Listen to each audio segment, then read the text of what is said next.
Virtually গতকাল থেকেই ঢাকা শহরে ছিনতাইয়ের প্রবণতা একটু বৃদ্ধি পাওয়ায় এবং দু একটি ঘটনা ভাইরাল হওয়ায় আমরা ছিনতাইকারী এবং চাঁদাবাজদের বিরুদ্ধে ব্যাপক অভিযান শুরু করেছি। এই উদ্দেশ্যে এই ছিনতাইকারীদের ধরা এবং তাদেরকে দমন করার জন্য আমাদের সাথে ঢাকা মেট্রোপলিটন পুলিশের সাথে বাংলাদেশ আর্মি,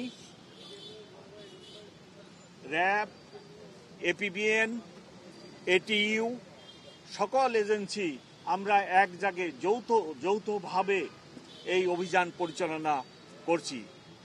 এর পূর্বে এক সপ্তাহ আগে আমরা যৌথভাবে অপারেশন ডেভিল হান্ট শুরু করি।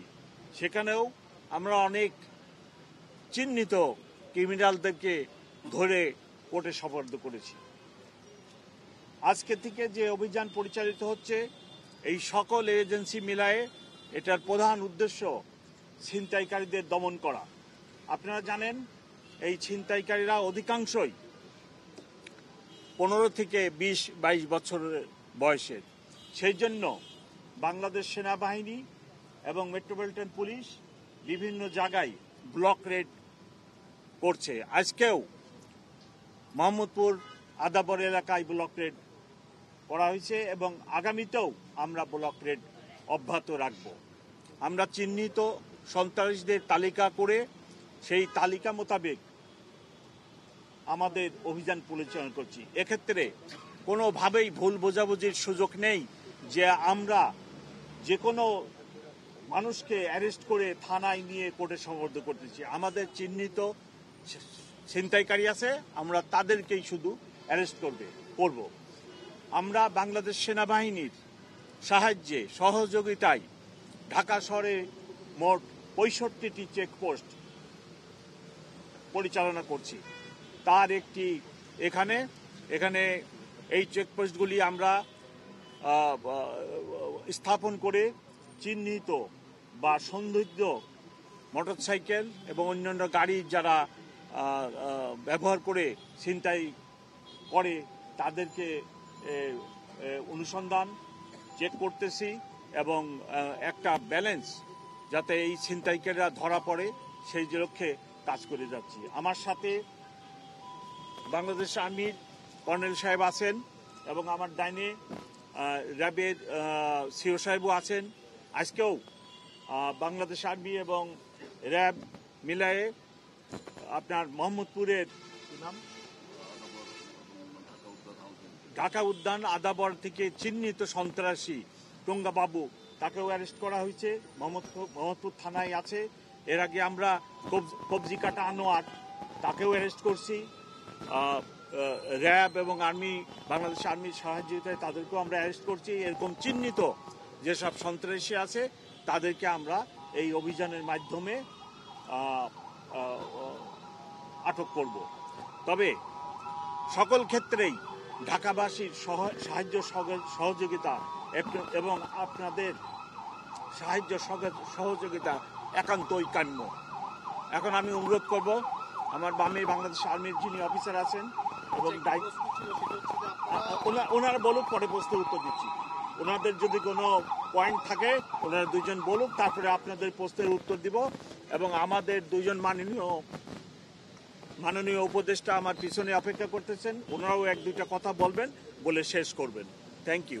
বসুন্ধরা ডায়াপেন্ট এখন আরো উন্নত। এই hot air through top sheet দ্রুত শোষণ করে সোনামণিকে দেয় কোমল অনুভূতি। আমি আপনার প্রশ্ন বুঝতে পারছি। আপনারা দেখবেন ইংরেজিতে যেটা বলে crime against property, crime against property অনেকগুলো আছে। ডাকাতি হয়, রাহাজানি হয়, এটা হয় সেটা হয়, চুরি হয়, বাগলারি হয়। তবে ঢাকা শহরে ক্রাইম এগেনস্ট প্রপার্টির ভিতরে সবচেয়ে সহজ যেটা ছিনতাই করা। কারণ হলো একটা চাপাতি আর দুইজনে বা তিনজনে মিলে এত অলি গলির ভিতরে সেটা চাপাতিটা ধরে ছিনতাই করে ফেলে। কিন্তু ডাকাতির সংখ্যা নাই, অন্যান্য বাগলারির সংখ্যা নাই।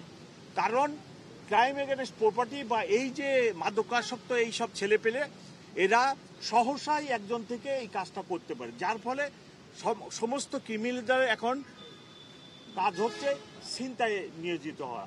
তবে পরিস্থিতি গত 2-3 দিন বা একটু খারাপ, তার আগে প্রায় মাসখানেক ছিনতাইয়ের ঘটনা খুবই কম ছিল। আরেকটা বিষয় আমাদের এখন মনে রাখতে হবে, আমরা মিডিয়ার যুগে বাস করি। এখন একটি ঘটনা এখানে হলে 5 মিনিটের ভিতরে এটা সোশ্যাল মিডিয়াতে ভাইরাল হয়ে যায়। এই শহরে আমার দীর্ঘদিনের চাকরি। আমি এখন যেখানে দাঁড়াচ্ছি ঢাকা মেট্রোপলিটন পুলিশের, আগে তখন বলতো ডিসি ওয়েস্ট, যেটা এখন আপনার তেজগাঁও অফিস। এইখানে আমি 2 বছর ডিসি ছিলাম। তখনও অপরাধ হতো। অপরাধ যে কখনো ছিল না তা তো না। বিএমপি বস্তি ছিল, আপনারা পুনরায় সবাই জানেন। সেখানে মাদকের আড্ডাখানা ছিল, ছিনতাইকারী ছিল, তখনও অপরাধ হতো। কিন্তু তখন যেহেতু মিডিয়া এত অ্যাডভান্স ছিল না, সেই জন্য এত প্রচারণাটা হতো না। কিন্তু এখন একটা ঘটনা হওয়ার সাথে সাথে একজনে ভিডিও করে। ইভেন আগে যে একটা অপরাধ হলে 10টা লোক সামনে আগে এসে প্রতিরোধের চেষ্টা করতো, এখন সেটা না করে উল্টা পকেট থেকে মোবাইল বের করে উনি ওইটা ভিডিওতে ব্যস্ত থাকে। ওই লোকটা যে বিপদে পড়ছে, আমরা আগায় যাব, এটা না করে ভিডিও করে। তা আমি এই জন্য সকলকে অনুরোধ করি যে আসেন সবাই প্রতিরোধ গড়ে তুলি, এবং একটা লোক বিপদগ্রস্ত হলে আমরা সবাই আগায় যাই, সবাই আগায় যেয়ে প্রতিরোধ করি। আপনারা জানেন স্বল্প সংখ্যক পুলিশ, স্বল্প সংখ্যক বাংলাদেশ আর্মির সদস্য নিয়োজিত, র্যাব, এটিউ, এত জনবহুল একটা শহর, 2-2.5 কোটি লোক বাস করে। এখানে সবাইকেই অবদান রাখতে হবে এবং সবাইকেই আমাদের কাজ করতে হবে সমাজকে অপরাধমুক্ত রাখার জন্য। আমি আশা করি যে এটা গত 3-4 দিনে যে একটু ভাইরাল 2-1টি ঘটনায়, পার্টিকুলারলি আপনার বনশ্রীর ঘটনাটা একটু বেশি ভাইরাল হয়েছে এবং ঘটনাটাও খারাপ। শুটিং হয়েছে, শুটিং করে ছিনতাইয়ের ঘটনা এটাই ইদানিংকালের ভিতরে প্রথম। ঢাকা উদ্যানের উদাহরণ ধরেন, কি পরিমাণ গলি ঢাকা উদ্যানেই আছে। এত ল এনফোর্সিং এজেন্সির লোক কি সরকারের আছে? সেটা তো নাই। প্রত্যেক গলিতে লোক দিতে পারবো না। আমরা মনিটরিং সিস্টেম বের করছি, আরো টেকনোলজি বের করতেছি, ইনশাল্লাহ সব জায়গা কভার করব। আমরা চিহ্নিত সন্ত্রাসীদের যদি আটকাতে পারি তাহলে দেখবেন যে এই ঘটনা কমে গেছে।